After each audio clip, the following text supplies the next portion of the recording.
Friends, তো যেই কবিতাটি আমি পাঠ করবো বলেছিলাম মাতা, সেই কবিতাটি আমি লিখেছি। মাতা এই ছোট্ট শব্দটার মধ্যে যে কত বৃহৎ মানে আছে, অর্থ আছে, সেটা আমরা লিখে কোনো দিনও প্রকাশ করতে পারবো না বা বলতে পারবো না।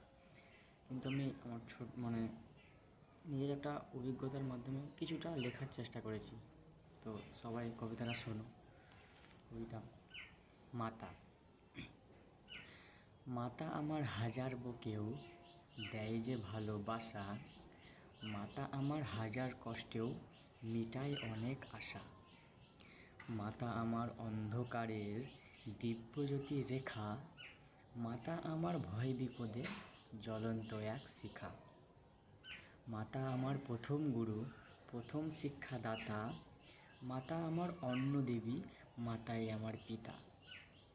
মাতা আমার রাগের মাথায় দিক না যতই বকা, মাতা আমার আদর করে ডাকে বলে খোকা।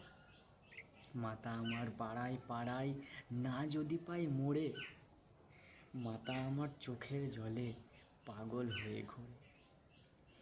অদ্ভুত এক দুনিয়াতে মাতাই আমার সখা, মাতা আমার শূন্য খাতায় ভরাট হওয়া লেখা।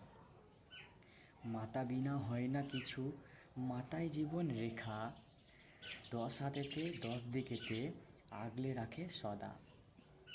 যতই ছেলে রাগী দোষী মায়ের কাছে বোকা, যতই ছেলে রাগী দোষী মায়ের কাছে বোকা, দিনের শেষে আদর করে ডাকে বলে খোকা।